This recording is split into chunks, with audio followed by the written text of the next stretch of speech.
Hello friends, so today we will learn about Coulomb's law।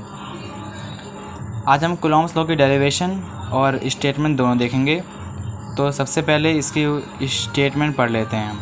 According to Coulomb's law, the like charges repel each other and unlike charges attract each other. Also, force is directly proportional to product of two charges and inversely proportional to the square of the distance between them। अब मैं आपको इसका mean समझाता हूँ। यहाँ पर दिया हुआ है कि जो लाइक चार्जेस होंगे वो एक दूसरे को रिपल करेंगे। वो कैसे, देखो, अगर यहाँ पर पॉजिटिव चार्ज हम लेते हैं और यहाँ पर पॉजिटिव लेते हैं तो जाहिर सी बात है एक दूसरे को रिपल ही करेंगे। और अगर हम यहाँ पर नेगेटिव ले लें और यहाँ पॉजिटिव ले लें, यहाँ नेगेटिव ले लें, यहाँ पॉजिटिव ले लें, तो ये क्या होगा, ये अनलाइक चार्जेस होंगे, तो एक दूसरे को अट्रैक्ट करेंगे, ये एक फोर्स से अट्रैक्ट करेंगे।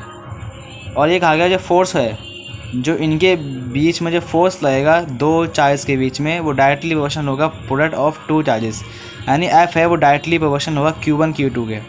कैसे, अब देखो, जब हम Q1 Q2 जितना हम बढ़ाएंगे, यानी चार्ज जितना हम बढ़ाएंगे चार्ज की वैल्यू, उतना ही उसके बीच में फोर्स बढ़ेगा। तो एफ इस डायरेक्टली प्रोपोर्शनल होगा Q1 Q2 के। अगर हम चार्ज की वैल्यू बढ़ाएंगे तो उनके बीच में फोर्स उतना ज़्यादा लगेगा, जितना ज़्यादा फोर्स लगेगा तो उसका मतलब क्या है, ये हमारे डायरेक्टली प्रोपोर्शनल है Q1 Q2 के। इसे हमने इक्वेशन में फर्स्ट मान लिया। उसके बाद F is inversely proportional 1/r² according to statement. कैसे, अगर हम इनके बीच में या दो चार्ज के बीच में जो डिस्टेंस है यानी r है उसको बढ़ा देंगे, यानी Q1 Q2 को और ज़्यादा डिस्टेंस पर रखेंगे, यानी r की वैल्यू बढ़ा देंगे, सिंपल सी बात है। अगर बढ़ा देंगे तो जो उनके बीच का जो फोर्स है वो कम लगेगा, यानी इसका मतलब क्या है, जो F है वो डायरेक्टली इन्वर्सली प्रोपोर्शनल है 1/r², यानी जो उनका डिस्टेंस जितना बढ़ाएंगे फोर्स की वैल्यू कम होगी, जितना कम करेंगे आर की उतनी वैल्यू फोर्स की बढ़ जाएगी। ठीक है। अब अगर हम जो फर्स्ट एंड सेकंड को सॉल्व करते हैं तो F is directly proportional to Q1 Q2 upon में r²। ठीक है, ये हमारा सॉल्व करने पे आता है।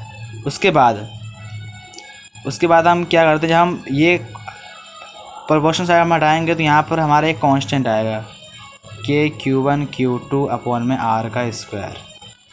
तो ये होता है दो चार्ज के बीच में लगने वाला फोर्स। वो फोर्स चाहे अट्रैक्टिव हो चाहे रिपल्सिव हो, डज नॉट मैटर, पर उन दोनों के बीच के फोर्स का फॉर्मूला ये हो के Q1 Q2 अपॉन r²। अब के क्या है, के की वैल्यू होती है 1/4πε0। या हम के की